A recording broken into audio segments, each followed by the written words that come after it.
Un saludo muy especial. Estamos acá conectados con el doctor José Manuel Sánchez Romero Martín Arroyo, que, digamos, nos ha concedido este espacio de su tiempo para hablar sobre la ética de Julián Marías, sobre este libro publicado por la Universidad Pontificia de Salamanca, Una ética para hoy, la filosofía moral en Julián Marías. Entonces, doctor José Manuel, muchísimas gracias por aceptar esta invitación. Sé que tiene una agenda muy ocupada, una agenda académica y pastoral muy apretada, entonces muchísimas gracias por atendernos. Encantado de compartir con vosotros esta inquietud conjunta sobre la figura de Julián María y hablar de estos temas para mí es un placer.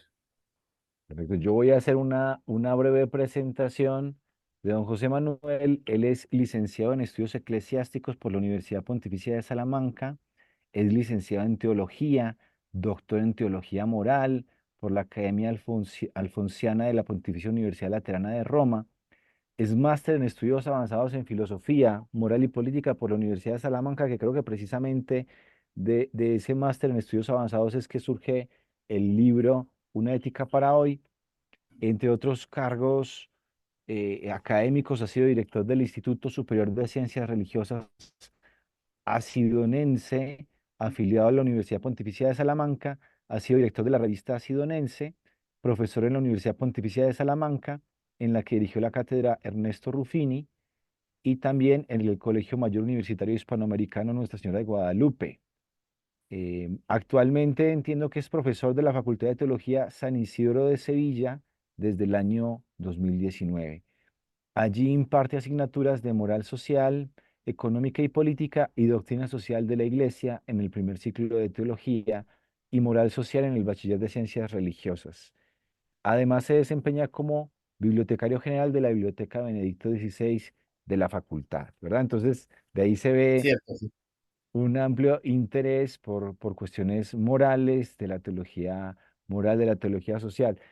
Doctor José Manuel, su formación se ubica en el campo de la teología moral. ¿De dónde viene, digamos, su interés por estas cuestiones morales, tanto desde la filosofía como la teología? Bien, pues como bien indica en mi currículum, yo me dediqué desde el principio a los estudios de teología moral, pero siempre conservé un interés, una preocupación y un gusto por la filosofía, en concreto por la filosofía moral, por la ética. Las razones son varias. Primero, por lo que la filosofía me aportó a mí en mis tiempos de estudio, en los inicios de los estudios teológicos. Como todos sabéis, los primeros años hay bastantes asignaturas, materias de filosofía. Y para mí fue realmente un descubrimiento el acercarme a algunos autores claves, como es Sócrates, como es Platón, como es Aristóteles, como es Kant, o ya mucho más reciente, como fue la Escuela de Madrid, Julián María y otros, ¿no? Entonces, siempre me preocupó cultivar ese campo y no dejarlo en el olvido, ¿no? Y por otra parte, por una razón ya más formal, más, si quiere, más metodológica, la teología moral, la teología en definitiva, a partir del Concilio Vaticano II, vive un giro grande que le llama a tener un diálogo interdisciplinar con otras materias, con otras ciencias, con otros saberes. Lógicamente, el gran interlocutor o el mejor interlocutor de la teología es la filosofía. Y en este caso de la teología moral, pues la filosofía moral y la ética. Esa es la razón primera por la que, las dos razones por las que yo me dedico y cultivo también dentro de mis posibilidades el saber filosófico. Por un interés personal, por lo que me supusieron estos autores, y por un interés académico, en tanto en cuanto encuentro en la filosofía pues la gran interlocutora para las cuestiones a las que yo me dedico. Yo suelo decir que dentro de las formas que hay de diálogo, a mí me gusta usar lo que el teólogo Karl Rahner llama el esquema de la circularidad. ¿Eh?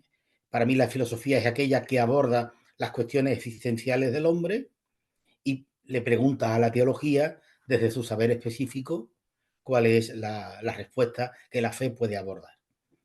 Evidentemente, detrás de todo esto, pues hay ese interés constante en la teología de lo que el anterior pontífice era un auténtico maestro, de encontrar esa única verdad en esa complementariedad entre fe y ciencia, en este caso entre saber filosófico moral y saber teológico moral.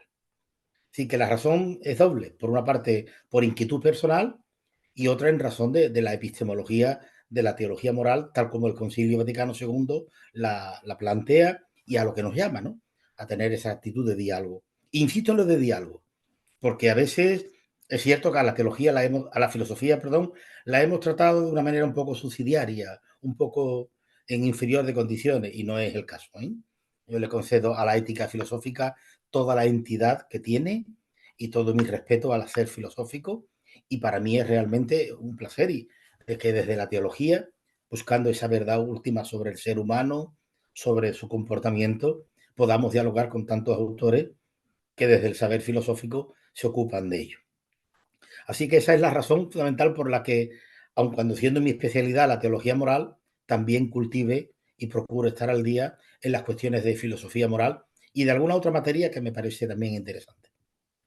Lo que sí, entremos entonces ya a hablar de Julián Marías, que no se puede entender sin su pertenencia a la Escuela de Madrid. ¿Nos puede hablar un poquito de esta Escuela de Madrid, de este contexto histórico, filosófico, sobre todo para personas que, digamos, le escuchamos desde fuera de España y quizá no estamos muy familiarizados con la Escuela de Madrid?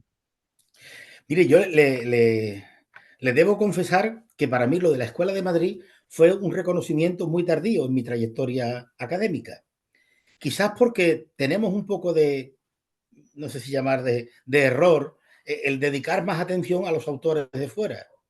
¿Eh? Aquí cuando el autor procede de otros países, Alemania, Francia, pues como que le damos una importancia mayor, ¿no? Y a veces olvidamos el valor de los nuestros, de los cercanos. Además, por dada su ubicación tan cercana en el tiempo a nosotros, pues una cuestión académica que deberíamos de cuidar es que casi nunca se llega a acabar los programas. De manera que en mis estudios en el bachillerato, en mis estudios primeros, en los años de filosofía, yo desconocía por completo la Escuela de Madrid. Si bien es verdad que Julián María me suena y yo muestro un interés por su persona, es lo que me lleva a entrar de lleno, ya no tanto en los autores, porque estos eran conocidos, cuanto en los autores como escuela. Usted sabe, el término se le atribuye a Julián María. Es él el que denomina a estos filósofos como una auténtica escuela. Y de Madrid, pues porque todos giraban en torno a la Facultad de Filosofía y Letras de la capital de España, de Madrid. Autores como Unamuno, Ortega, García Morente, Zubiri. Hombre, autores y filósofos que nos han dejado el legado de un pensamiento muy consolidado.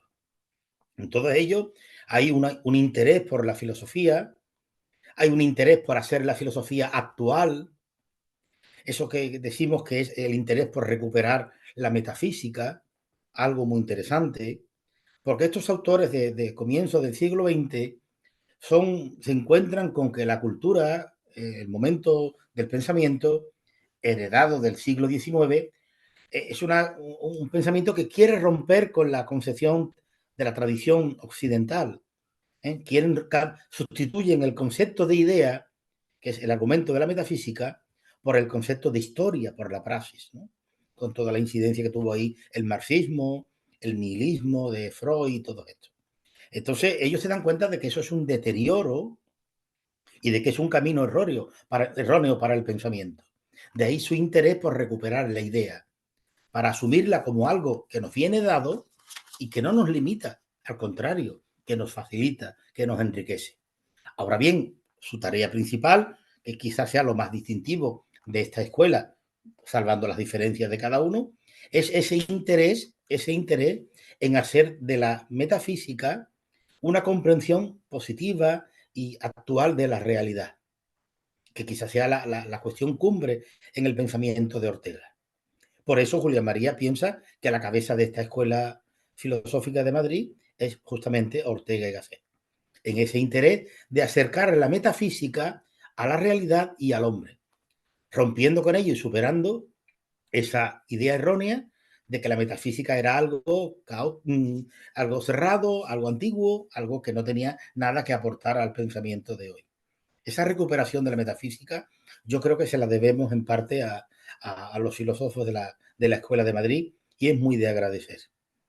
Y ellos, pues, posiblemente, desde ahí, desde esa recuperación de la metafísica, pues ya pasan a abordar cuestiones importantes como la antropología, como la ética y como otros saberes propios del campo filosófico, pero dándoles una fundamentación en una nueva comprensión vital, racional de la metafísica. Quizás eso sea lo más distintivo en el pensamiento de la Escuela de Madrid. Usted plantea en el libro que Julián Marías tiene una manera muy original de entender el hacer filosófico, digamos casi revolucionario, ¿no? A qué nos referimos con eso, con esa manera Y novedosa de hacer filosofía?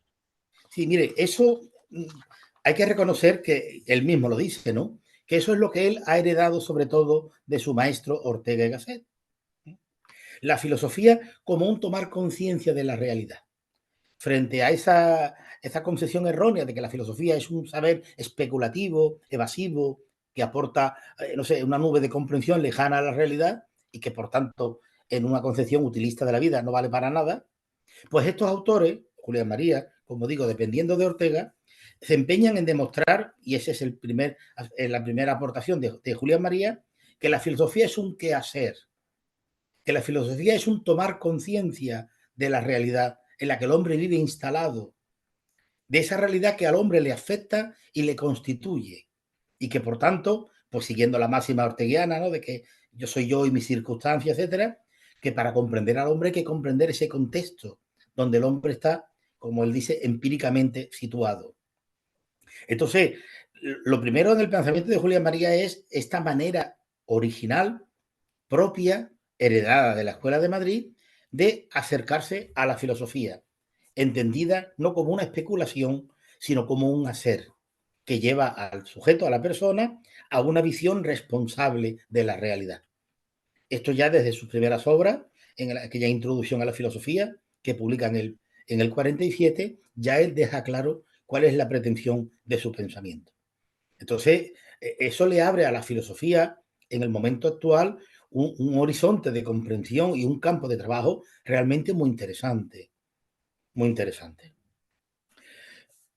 Porque si algo caracteriza a la epistemología del hombre contemporáneo, por lo menos del hombre occidental, que es un poco el que yo más conozco, por lo que leo y demás, es que le da validez a aquello en lo que encuentra utilidad.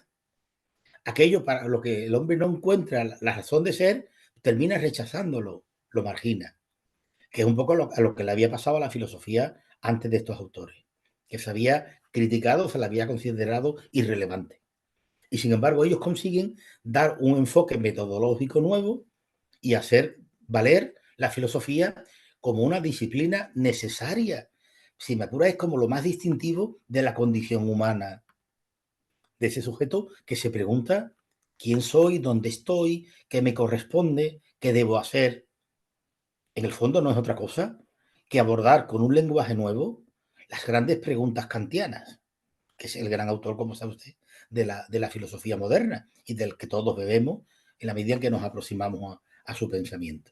Así que lo primero, la originalidad o la aportación de Julián María, insisto, tomado de Ortega, ¿eh? Esto no es original suyo, viene tomado de Ortega. Lo que pasa es que él no es un discípulo que se dedica a repetir el pensamiento orteguiano. Él deja muy clara la huella personal, la comprensión y la interpretación personal. Entre otras cosas porque él es un creyente convencido. De esto podremos hablar quizás más adelante. Y eso queda reflejado en todas sus obras. Ese sentido de la trascendencia, ese convencimiento de que Dios existe y es bueno para la vida. Entonces, esa primera cuestión me parece interesante tenerla en cuenta, porque además le va a dar a su ética pues, ese carácter de actualidad y de validez. Y de validez. Digamos que el libro ético que escribe Mm, Julián Marías es tratado de lo mejor, la moral y las formas de la vida. Podríamos, digamos, situar la ética de Julián Marías según mm. ese esquema general de la ética, con algunas palabras claves. Es una ética indirecta, una ética de primera persona, una ética de máximos, una ética eudaimónica. ¿Cómo, para ubicarnos, cuál es, digamos, en líneas generales esa ética de Julián Marías? Sí. Bueno, pues dicho lo que hemos referido sobre la manera de entender la filosofía, es obligado a hacer referencia a su descenso a la cuestión metafísica y a la cuestión antropológica. Sin, estos, sin estas claves, difícilmente se puede entender el pensamiento de Julián María. Y esto es justamente lo que sostiene esa obra de la que usted me ha hablado, el Tratado de lo Mejor, que bien ha dicho que es la única obra propiamente moral, propiamente moral. Pero que es la que nos permite a partir de ahí, pues como intenté yo en ese ensayo, esbozar las líneas y la actualidad del pensamiento filosófico moral ético de Julián María. ¿Qué hay detrás de esa obra? Bueno, pues de esa obra están las pinceladas o los cimientos para una posible ética. Evidentemente hay una concepción altísima de lo antropológico, esto es muy interesante, sobre todo en el momento social que vivimos, tan marcado por ese cuestionamiento de lo que significa ser hombre, ¿eh? Dada la pluralidad cultural en la que nos movemos. Si queréis, después volvemos a esto. A mí me sorprende muchísimo el título de su obra, Antropología Metafísica. Es que ya el título lo está diciendo todo. Podemos acercarnos al hombre de una manera meramente horizontal, desde una mera comprensión, digamos, perdóname, miope, ridícula de lo que significa la condición humana, o podemos acercarnos al hombre con esa comprensión que sabe que estamos ante una realidad que nos sobrepasa. De ahí el término metafísico. Y ese es justamente el acercamiento de Julián María. Esa aproximación al hombre como una realidad compleja y rica en sí misma. Evidentemente, si la aproximación a la antropología es corta o es limitada a la cuestión biológica, a la cuestión, nuestra ética será muy pobre. Pero si el acercamiento a la antropología, como es el caso de Julián María y de otros, es un acercamiento que concibe al hombre como una realidad grande, lógicamente la ética que en ella se sustenta será también una ética grande. De ahí el término de lo mejor al que ahora volveremos. Todo esto lo decía por lo de su obra clave de antropología metafísica. Una obra en la que publica él después de otra también propia de antropología, como es aquella de la cuestión del hombre, donde Julián María asume como propio, de una manera crítica, todo el pensamiento antropológico de la tradición filosófica. Esto es muy interesante por lo que hemos dicho al comienzo, porque no pretenden hacer filosofía desconectada de lo anterior, sino actualizando y comprendiendo, ubicando lo anterior. Entonces, Julia María, en el tema de la antropología, pues recurre, escucha, dialoga con todos los autores que en el pensamiento occidental han tratado esta cuestión, desde Sócrates hasta nuestros días. Y eso es lo que le da a él esa perspectiva metafísica de la condición humana. Ya él utilizará sus términos, ¿no? Una realidad instalada en la realidad empírica. Bueno, es la terminología propia del autor que cualquiera puede conocer. Pero yo, en primer lugar, me ceñía al sentido metafísico de la antropología. A mí me recuerda mucho cuando, por ver el hilo conductor del autor, ¿no? Por aquello de su pensamiento creyente como cristiano.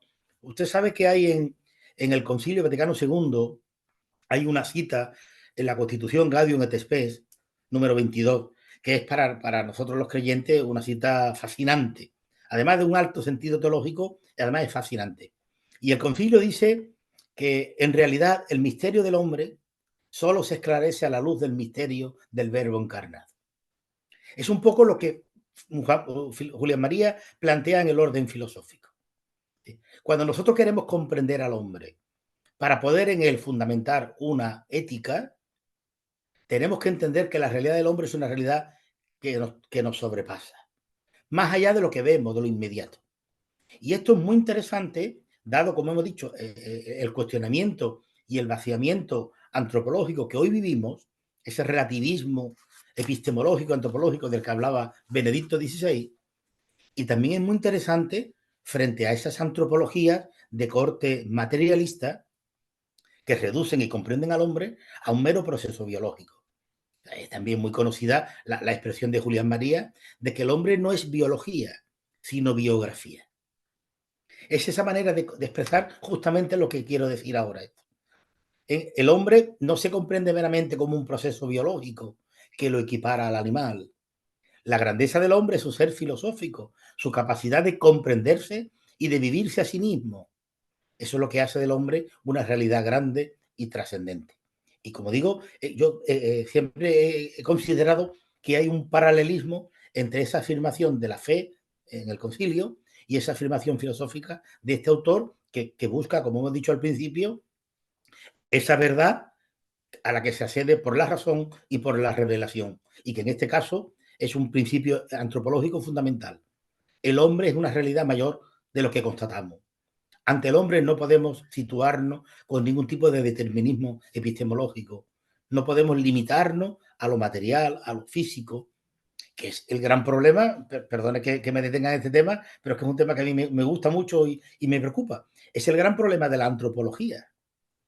Desgraciadamente, en el mapa filosófico contemporáneo, la antropología filosófica ha quedado muy marginada y todo da paso a la antropología social y cultural, como si el hombre fuese únicamente el resultado de aquello que vive, y se comprende al hombre privándolo de esa pregunta previa y objetiva que es el hombre, y nos limitamos a lo inmediato. Bueno, pues es precisamente una de las grandes cuestiones antropológicas que Julián María nos aporta.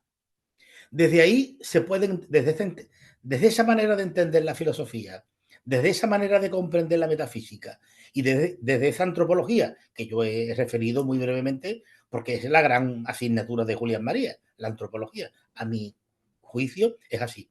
Es necesario para entender ese pequeño ensayo sobre el tema de la moral, tratado de lo mejor. Como usted decía, yo el estudio que yo hago, utilizando la terminología filosófica moral contemporánea, lo llamo una ética de máximos, ¿eh? Porque es una ética inclusiva, es una ética situada en heredera o en la tradición de la filosofía del ser propio del pensamiento occidental, ¿eh? Y que es una ética, como digo, inclusiva, capaz de integrar y de enriquecerse con la cuestión religiosa, con la trascendentalidad del hombre, sea cual sea su confesión. Frente a otro tipo de éticas, como sabe, las éticas de tercera persona, éticas consensuables, que únicamente buscan los acuerdos mínimos para que la convivencia sea posible, pero que prescinden, porque no es su objeto inmediato, de esa consideración del hombre como realidad llamado a algo más, en aquella primera intuición de Aristóteles, ¿no? Que entiende la ética como el desarrollo hacia un fin último, ¿no? Las éticas mayor, como es el caso de esta obra de Julián María, una ética de máximo, es una ética muy rica, porque es capaz de comprender al hombre desde una perspectiva interdisciplinar. Y por lo tanto, el fruto y el horizonte del hombre es muy interesante, muy rico. Y después, en cuanto al término mejor, es muy curioso porque es quizá lo que le da la nota más original. Yo digo, a mí me sorprendió siempre de Julián María la manera de seleccionar los títulos o los apéndices de los capítulos, ¿no? Es que es muy original en los términos, porque es que ya el título te lo está diciendo todo. Y después ya él lo desarrolla. Aquí de antropología metafísica, la cuestión del hombre, es que los términos son muy sugerentes.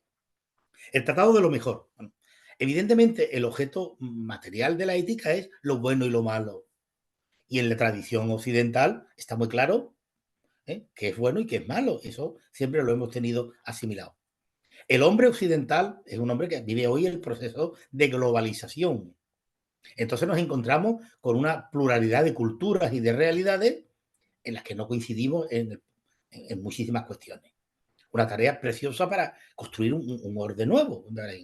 Pero claro, no podemos decir que otras formas sean malas. Habrá algunas que sí, que son malas, moralmente malas, por lo tanto, inadmisibles. Pero habrá otras que no sean malas. Pero nosotros tenemos que seguir defendiendo que las hay mejores. Sí, nosotros no tenemos por qué renunciar en esa comprensión globalizada del mundo, en el que estamos construyendo entre todos el tejido social, político y ético que nos sostiene. Nosotros no tenemos que prescindir de la tradición occidental. Es más, tenemos que ser que presentarla y que aportarla con un orgullo de saber. Yo muchas veces coloquialmente le digo a los alumnos que somos la tierra de Platón, que nosotros tenemos detrás nombres muy grandes, que Occidente culturalmente es una gran riqueza. Nosotros somos Platón, el mundo griego, como el mundo de la idea, el pensamiento, la razón, la filosofía. Nosotros somos Roma, que configura la convivencia, que da pie a un derecho, que regula la dignidad de la persona. Y nosotros somos el cristianismo, que le aporta a ese bagaje grecorromano un valor fundamental, el valor, el sentido de la existencia, la razón de ser. Prescindir de un plumazo de todo esto y limitarnos a una mera constatación de lo que hay, a un proceso de mínimo en el que acordemos cómo no pisarnos para no molestarnos y abdicar de la tarea de construir un mundo realmente rico, eso es una cuestión imperdonable. El pensamiento de Julián María, como de todos estos filósofos, contribuyen justamente a lo contrario. Claro que hay muchas formas de vida y a lo mejor algunas no son malas, pero yo conozco una que es mejor, aquella que se basa en la razón, aquella que se basa en la sociabilidad, la solidaridad, aquella que se basa en la apertura y reconoce la apertura del hombre a la trascendencia. Es curioso que en esa obra, Julián María utiliza el concepto teológico de la imagen de Dios, el hombre como imagen de Dios. Porque ciertamente, y además es que es muy bonito de leer, porque resuelve la cuestión, si se me permite la expresión, con más claridad que algunos teólogos. La gran cuestión de la autonomía del hombre. Nosotros hemos heredado ese mal, porque eso es realmente un mal, de la filosofía de la sospecha, que le ha hecho pensar al hombre que para ser libre tiene que cortar la relación con Dios, tiene que emanciparse de Dios. Bueno, es el gran proyecto de Nietzsche y que ya fue lleva al extremo, ¿no? La famosa muerte de Dios, la ruptura con todo lo anterior para que el hombre viva. Y eso ha marcado, desgraciadamente, mucho a nuestras generaciones aquí en Occidente. Entonces, el hombre no sabía compatibilizar el legítimo deseo de autonomía, que ya Kant pone de manifiesto, y Kant no lo pone contrario a Dios. Kant lo que hace es que invierte el proceso en el discurso, y en vez de comprender al hombre desde Dios, pone el centro en la razón del hombre para que el hombre comprenda a Dios. ¿Sí? La ética de Kant no es una ética atea, es una ética teocéntrica, es una ética con fundamento teísta, pero con un fundamento antropológico y posteriormente teológico. No volvemos a Kant. Bueno, pues eso mismo, en esa misma línea es la que se sitúa Julián María. Y utiliza, pues digo, ese concepto que es propio de la teología, del hombre como imagen de Dios. Y nos ayuda a comprender, como digo, algo que quizás ni muchos teólogos lo han hecho con tanta claridad, que cuando el hombre se pone en comunión con Dios, el hombre no se contradice a sí mismo, sino que al contrario encuentra la plenitud de aquello a lo que está llamado, de lo que él es imagen. Ese círculo lingüístico es muy bonito y muy interesante. Y ya digo, entonces la obra del Tratado de lo Mejor tiene mucho que aporta muchísimo en cuanto al método, en cuanto al contenido antropológico, en cuanto a las posibilidades de integrar, las antropologías creyentes, porque somos muchos en el mundo los que creemos. Lo que no podemos es sucumbir al postulado del laicismo, que para construir un mundo compartido tengamos que prescindir de la fe. Es que pedirle a un creyente que prescinda de la fe es algo como pedirle que prescinda de su propia identidad. Es que no estamos dispuestos. Tendremos que seguir hablando y dialogando todo lo que necesitemos, pero no me pida a mí que prescinda de algo que soy yo, porque la fe es, el lenguaje de Julián María sería, la fe forma parte de mi realidad y de mi experiencia empírica, que comprende a mí. Pero ¿cómo voy a prescindir yo de mi fe para poder tratar contigo? Eso sería injusto que me lo pidiera. Pero es que esa es la pretensión del laicismo. Construir un orden social, una ética de mínimo en la que lo religioso no entra, que estorba. En vez de ser capaz de tener esa flexibilidad y esa permeabilidad de integrar lo religioso como una razón que motiva y que forma parte de la vida del hombre.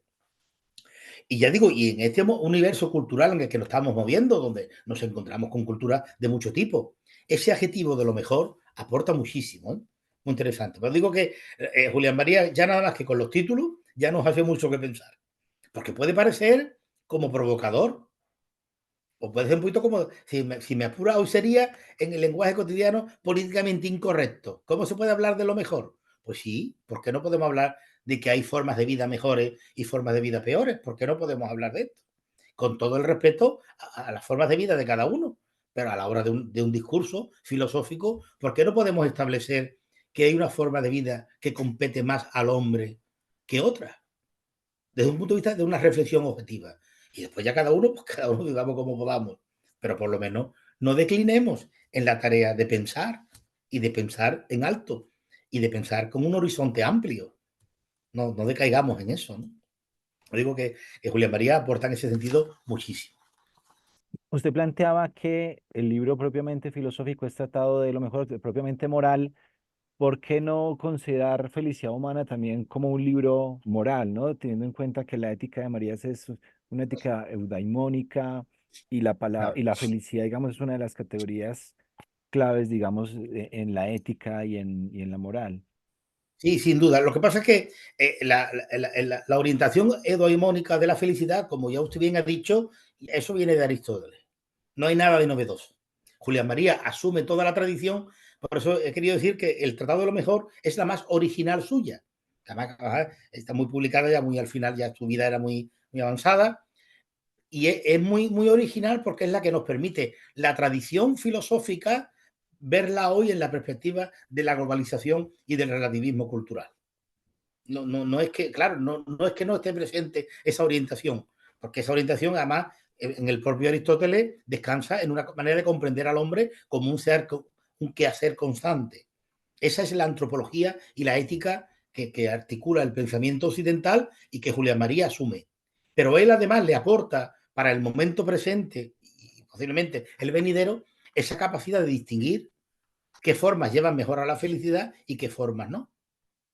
Tendríamos que decir así, ¿no? No todas las formas hacen feliz al hombre de la misma manera. No todos los comportamientos planifican al hombre de la misma manera.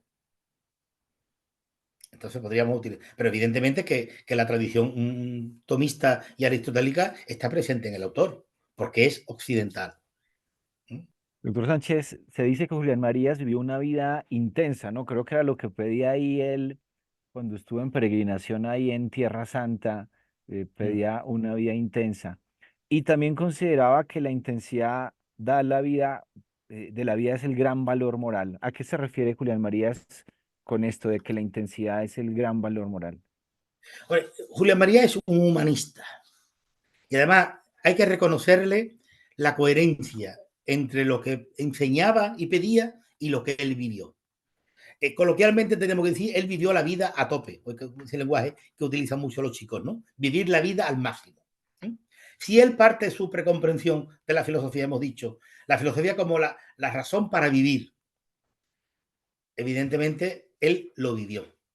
Julián María podríamos decir que es un hombre que se cree lo que enseña y que lo hace vida, lo lleva, ¿no? Es, por tanto, un pensamiento perfectamente sistematizado que vamos descubriendo cuando nos dedicamos a estudiarlo, pero además avalado por su vida. Lógicamente, como todo aquel que es coherente con lo que dice y lo que vive, pues tiene sus dificultades. Eso es así, le ha pasado a todos los grandes. ¿Eh? No conocemos la vida de nadie que haya pasado construyendo historia, aportando a la historia, que haya tenido una vida plana.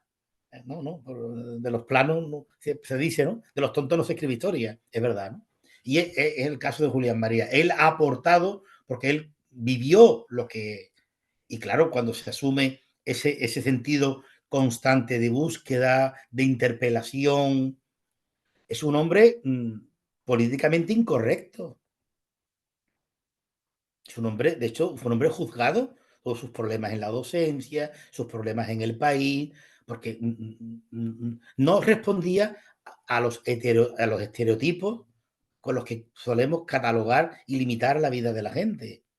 Era un auténtico libre pensador, deudor de sus maestros, que nunca lo niega, pero con el sentido de la responsabilidad de aportar su perspectiva original de los temas. Y es curioso que es de estos autores a los que no contenta totalmente a nadie. Y eso dice mucho de él, porque no es una filosofía domesticada, es una filosofía además coherente. Si él habla del valor de la vida humana, del valor de la persona, del hombre, el hombre como realidad única, tal y tal, lógicamente le llevará a defender la vida humana hasta todos los extremos. Ese es un tema que hoy está muy, desgraciadamente, muy olvidado, pero Julia María piensa que una sociedad que legaliza y que es permisiva con el aborto es una sociedad moralmente enferma. Lo dice Julián María, es una sociedad enferma. Pero ¿cómo podemos poner nuestra mirada para recrearnos en lo que significa ser hombre y matar al hombre porque es más débil? En congruencia, claro, eso le lleva a Julián María a ser cuestionado también y atacado por muchos que no pueden domesticar su pensamiento. Una vida vivida hasta el extremo, coherente, una vida que avala su pensamiento. Se vivía hasta el final, ¿no? Un hombre que en un momento en el que, mira, él tiene conflictos por el giro político que vive el país, porque él era claramente republicano y aquí vivimos unos años de una dictadura franquista.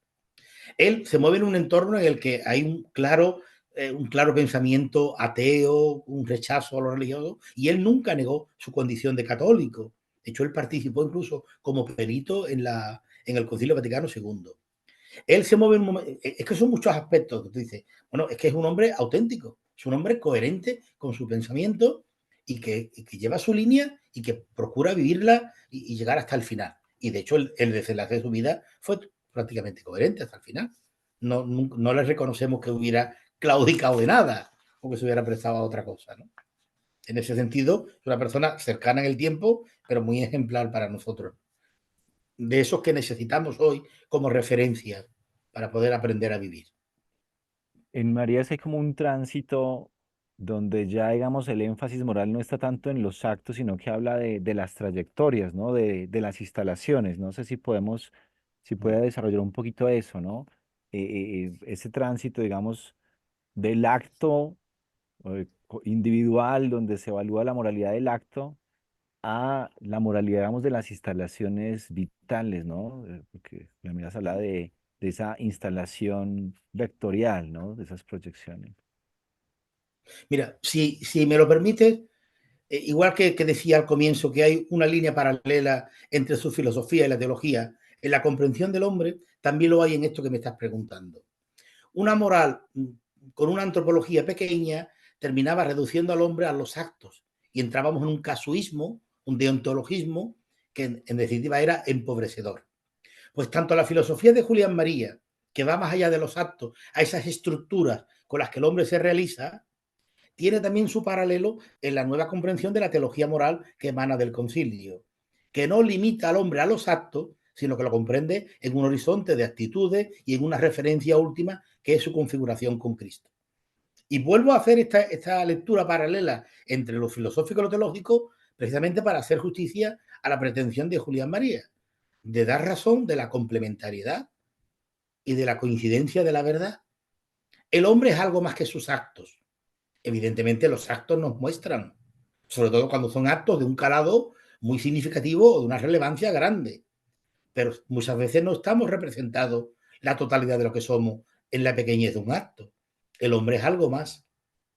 Al hombre hay que comprenderlo desde estructuras antropológicas mayores. Llamémosle actitudes, llamémosle estructuras empíricas, llamémosle niveles de realización. El nombre da igual. Lo que tenemos que comprender es lo que queremos decir. El hombre es algo más que un acto. El hombre es un camino. El hombre es una realización. En el lenguaje filosófico, un desarrollo de sí mismo según la verdad innata, y en el lenguaje teológico, es un crecimiento, una llamada a la plenitud de Dios del que hemos sido creados.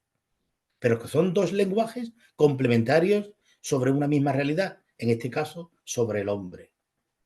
Es muy interesante porque evidentemente que el hombre de hoy se siente ahogado ante una comprensión filosófico-moral o teológico-moral casuística. Es que yo no soy eso. Es que hay circunstancias que a mí me obligaron a actuar de una determinada manera. Es que yo no me siento representado en eso. No me siento yo. Pero ¿cómo me juzgas a mí desde ahí? ¿Cómo emites un valor moral desde ahí? Por eso es muy importante que seamos capaces de seguir pensando e investigando y acrecentando nuestra comprensión antropológica. Y de nuevo, la importancia de la interdisciplinariedad, ¿no? Desde la psicología, la educación, la propia constitución biológica del hombre, psíquica, todas estas historias que en el fondo son las que nos ayudan a tener un concepto del hombre grande, como es la línea planteada que usted ha resaltado en el pensamiento moral de Julián María, ¿no? El hombre es algo más que un dato, el hombre es una realidad que se va desarrollando y que se va viviendo a sí mismo y que lo vivido le constituye y que lo vivido le dispone para el mañana y que hay realidades que le afectan, que le hacen bien o que le hacen mal. El hombre es esa riqueza, que no lo es el animal. El animal es el animal y eso, lo que es, pero el hombre no es eso. Pero digo que la gran cuestión de Julián María, yo siempre me permito afirmar que es lo antropológico. Y desde ahí se comprende su metafísica y sobre todo desde ahí se comprende que podamos hablar de una ética. Pero la piedra angular de su pensamiento, a mi pobre juicio, es la antropología. Bueno, y en la antropología de Julián Marías, el hombre es una criatura amorosa, ¿no? Es imagen de Dios, es criatura amorosa, y por eso su ética es una ética amorosa, ¿no? El amor es como la condición para esa vida intensa, ¿no? ¿A qué nos referimos cuando hablamos de que la ética de Marías es una ética amorosa? Pero claro, la palabra amor, como todas las grandes palabras, es muy fácilmente manipulable. Y cuando hoy en nuestra cultura escuchamos hablar de amor, lo que prevalece es la dimensión afectiva. En cierto modo es como epidérmica. Evidentemente, la cuestión amorosa en Julián María está totalmente enraizada en el ser. Por eso él la vincula con que el hombre sea imagen de Dios, a quien nosotros comprendemos como amor. La cuestión amorosa no es algo epidérmico en el hombre que vive aleatoriamente y que está supeditado a lo externo. No. La cuestión amorosa del hombre es como ese motor, ese alma que le constituye, que le mueve, que le lleva a salir de sí y que, por ejemplo, orienta su comprensión de la sexualidad. Muy interesante la comprensión que tiene Julián María de la condición sexual del hombre, ¿no? Que lo trata en varias obras. En este de Tratado de lo Mejor y que ya lo trató en Antropología Metafísica. El hombre como dice que sale de sí y que encuentra el complemento, el varón en la mujer y la mujer en el varón, como esa realidad que se complementa, que tiende, que se considera incompleto sin el otro. Es una antropología sexual muy bonita también, muy interesante. Pero digo que lo que hay que rescatar de Julián María, la manipulación de los términos, ni la corporeidad, ni la sociabilidad, ni la condición amorosa, tienen que ser entendidas tal como él las comprende y no tienen que ser traducidas mal a la concepción peyorativa o negativa o miope con la que la cultura actual entiende estos conceptos. Porque sería un detrimento de la antropología, con lo cual nos cargamos la obra de Julián María. Pero también usted afirma que se trata de una ética convivencial, ¿no? Julián Marías da mucha importancia a la persona, pero la vida individual es ya social, ¿no? ¿A qué nos referimos con que la Bueno, ética de Marías es convivencial? esto es muy propio también de la tradición aristotélico-tomista. Cuando se dice que las éticas de primera persona, las éticas del ser, no se está diciendo que se comprende al hombre como un individuo aislado, sino como un ser en relación. Entonces, Julián María desarrolla ese aspecto como tantos otros, como ya lo haría Aristóteles. Aristóteles tiene, y tienen una política, y tienen una educación, una implicación. Pues igual Julián María. De afirmar que la ética radica en el ser del hombre significa afirmar implícitamente su condición social, su condición social. El hombre es social por naturaleza, por constitución óptica. El hombre es un ser social. Una ética que no desarrolle la sociabilidad del hombre será una ética que no le valga, que se le quede corta. Y de nuevo él hace coincidir en su pensamiento esa comprensión filosófica de la sociabilidad con el carácter comunional que el relato del Génesis describe la comprensión cristiana del hombre como ser llamado a la comunión con los demás y con Dios y demás. Y siempre esa misma importante, que yo creo que hoy es muy interesante, no dejar pasar por alto la comprensión paralela, complementaria entre lo filosófico y lo teológico, porque la verdad es una, aunque nos acerquemos desde perspectivas distintas, pero cuando hay esa predisposición nos complementamos y nos enriquecemos. Lo hemos dicho con la comprensión del hombre, lo hemos dicho con no limitarlo a los actos y lo decimos ahora también, por ejemplo, con el tema de la sociabilidad. Él deduce la sociabilidad del hombre por su propia constitución y comprende la veracidad de lo que sabe por su fe, que ha sido revelado el hombre como un ser llamado a la comunión, en lo que él identifica bajo el paraguas de ser imagen de Dios, la comprensión de ser imagen de Dios. Y vuelvo a decir lo mismo, es la antropología la que posibilita un determinado tipo de ética. En este caso, una ética rica, una ética de máximo, una ética de lo mejor. ¿O no es mejor la sociabilidad que el individualismo? Evidentemente que sí. ¿O no es mejor una familia rica en miembros que una familia pobre? Pues claro que es mejor. ¿Es malo una familia pobre? ¿Pobre en persona?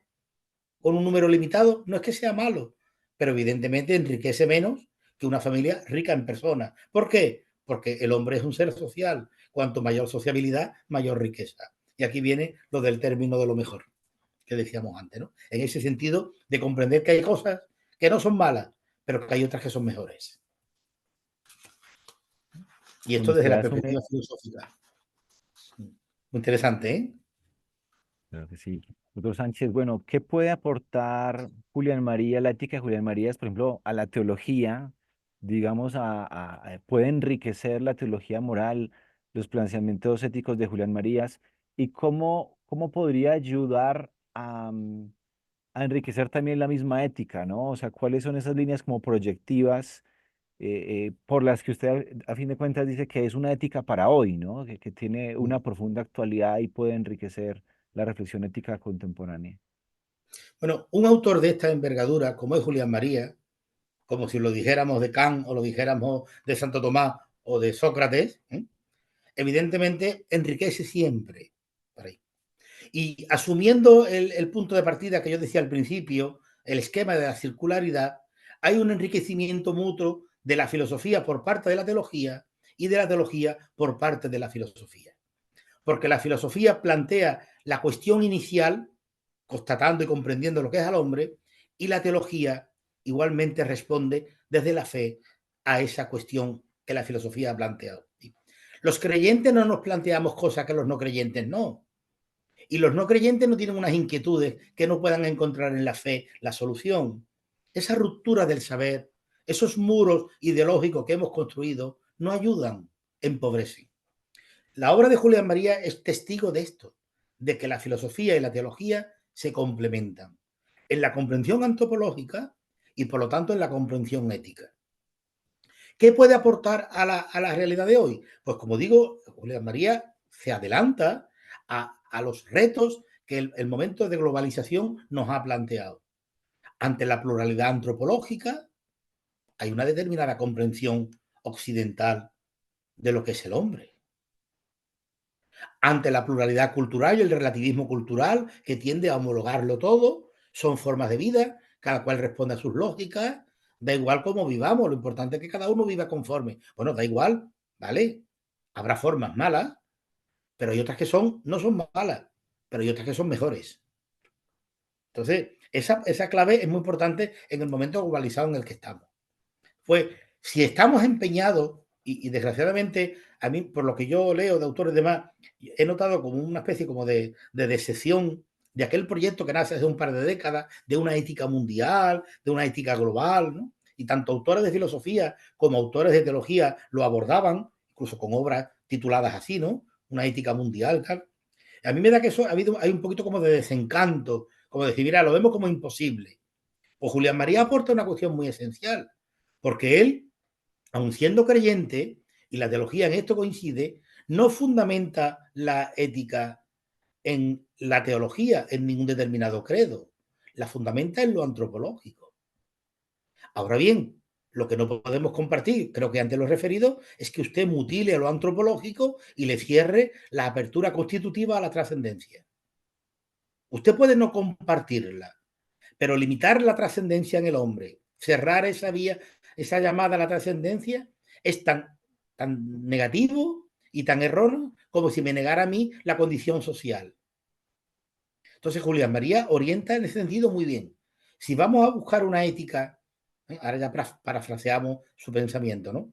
Si queremos buscar una ética universal, donde conviven distintos credos y donde hay personas que no comparten ninguno, pero que nos sentimos llamados a establecer una ética que sea la base para la política y para el derecho, esa es otra, ¿eh? Que sea la base y que sea respetada por la política y por el derecho, si no la ética se convierte en un discurso piadoso o en un discurso que no sirve para nada. No, no, la ética no, la ética es vinculante, la ética es normativa, porque es universal. Pues en ese proyecto es muy importante que nos sentemos a acordar realmente qué es el hombre. Y no vale con que únicamente hagamos una constatación cultural, sino que tiene que estar precedido por una reflexión metafísica y filosófica sobre qué es el hombre. Entonces Julia María eso lo plantea, ¿no? Que la fundamentación de la ética no tiene que estar en el credo, porque eso excluiría a aquellos que no lo compartan, pero a ningún tipo de credo. Tiene que estar sentado en una antropología, que es lo que hace Kant, pero que esa antropología no se cierre a la posibilidad real de que muchos seamos creyentes y queramos integrar lo que se deriva de la fe en nuestra forma de vivir, en nuestra moralidad. El planteamiento de Julia María a mí me parece muy acertado ante un poquito ¿cómo se llama? El desencanto que he dicho con el que nos encontramos ahora en la búsqueda de una ética universal. Es que no se puede construir una ética universal que no tenga en cuenta lo universal del hombre. Ese es el problema. Las éticas de consenso valen mientras valen. ¿Y cuándo dejan de valer? Pues cuando alguien rompe el consenso. El consenso, por convicción o por debilidad, se puede romper. Yo antes pensaba blanco, ahora pienso negro. Es legítimo, ¿no? O yo pensaba blanco, pero no puedo. Y se acaba. Mi consenso contigo ha acabado. Pero cuando el fundamento no está en el consenso, sino en el ser del hombre, yo podré equivocarme, pero nunca podré dejar de reconocer lo que significa ser hombre. Entonces, la búsqueda, el diálogo como camino para buscar la verdad en las líneas habermasianas, no tiene que estar en los acuerdos, sino en el hombre que sustenta esa posible ética universal. Y ese hombre, esa manera de comprender el hombre, la tradición occidental tiene mucho que aportar. Es Grecia, es Roma y es el cristianismo. Y tenemos unos consensos, tenemos unas líneas claras de lo que significa ser hombre, de lo que no podemos abdicar. Eso quede claro siempre. Porque no haríamos un buen servicio a la historia. No haríamos una contribución sincera al diálogo universal. Condescendiendo en cuestiones esenciales, no contribuimos, engañamos. Y al final, lo que se construye sobre el engaño termina fracasando. Entonces, Julián María ahí aporta muchísimo en esa fundamentación en la condición humana. Claro, cuando él habla de la condición humana, que hay que entenderla no como un etéreo, sino como vivido en una determinada circunstancia, es esa flexibilidad que permite que lo común sea vivido en una pluralidad, que buscar una antropología común no va en detrimento de la legítima pluralidad, al contrario, la legítima pluralidad enriquece el común. Es lo que plantea él cuando habla del hombre como ser instalado, una cultura empírica vivida, claro que sí, pero hay un común denominador, que a él le gusta hablar de la antropología, no le gusta hablar del concepto de naturaleza. Curioso, ¿eh? A él no le gusta hablar del concepto de naturaleza, muy sabiamente, porque desgraciadamente lo natural lo hemos identificado únicamente con lo biológico. Entonces abrí un apéndice para explicar que en el hombre lo natural no solo es lo biológico, también es lo psíquico, lo histórico. Bueno, eso es muy complejo. Pues es más fácil utilizar otro término. Y habla más de lo antropológico, de la verdad, de la propia instalación. Evita mucho el término naturaleza. Y dicho sea de paso, igual que el propio Concilio Vaticano II, que no utiliza el término naturaleza, sino habla de la vida, la condición humana, la grandeza del hombre. Y no digo yo con esto, perdón, que no se puede utilizar el concepto de ley natural, que es muy importante, pero que hay que clarificar que lo natural no es en el hombre lo biológico. En el hombre lo natural es mucho más. o si nos equipara al animal, que es el gran problema de la lectura ecológica actual, ¿no? Esa ecología verde que a todos nos equipara por debajo. Y eso es un error antropológico tremendo, ¿no? Julián María ahí es muy profético en ese sentido, ¿eh? Muy profético. Doctor Sánchez, ya por cuestiones de tiempo tenemos que ir terminando. Quisiera terminar con una pregunta y es, ¿dónde ve usted posibles vetas de investigación? ¿Dónde habría posibles proyectos de investigación con relación a la filosofía moral de Julián Marías? ¿Qué le parece a usted que pueden ser posibles temas para seguir profundizando, seguir estudiando y proyectando esta filosofía moral? Bueno, pues no quiero repetirme, pero es que yo soy muy firme en mis convicciones. Pero, es decir, hay que seguir profundizando en su comprensión de la filosofía, su manera propia y compartida de entender la filosofía. Sigue siendo un filón de oro la cuestión antropológica, sigue siendo un filón de oro por tanto las consecuencias éticas, este carácter de lo novedoso, de lo mejor, todo eso aporta en el momento social que estamos viviendo unos campos de horizontes muy interesantes, unos horizontes de comprensión muy buenos, porque nos permitirá responder a algo que tenemos hoy sobre la mesa en nuestros estudios. ¿Cómo compatibilizar esta riqueza antropológica, esta riqueza, esta diversidad cultural, estos nuevos retos que se nos plantean en Julián María? Tenemos una palabra muy interesante y muy oportuna, a mi juicio, en él como en otros autores, ¿eh? Pero en este caso estamos hablando de él, ¿no? Es un hombre notable. Pero claro, si queremos construir toda esta realidad social, política, prescindiendo de lo antropológico, mal vamos, mal vamos, porque en el fondo será un proyecto fracasado. A nadie nos representará y nadie nos sentiremos implicados en ello. Doctor José Manuel, muchísimas gracias por su tiempo, A por vosotros, compartirnos. encantado, don Juan, de compartir este momento, de hablar de, vamos a decir, de un amigo común, como es Julián María, ¿verdad? Y de compartir esta reflexión y siempre dispuesto a lo que haga falta y por mi parte encantado. Y agradecido encima por esta oportunidad. No, Bueno, gracias a usted y bueno, para encantadísimo y bueno, desearle un feliz tiempo de Navidad, ¿no? Que es también ya se acerca. igualmente. Que renovemos Bueno, nuestra fe, el sentido de la vida, la existencia, todo lo que nos ha traído aquel niño en Belén, que para nosotros es el Señor. Feliz Navidad.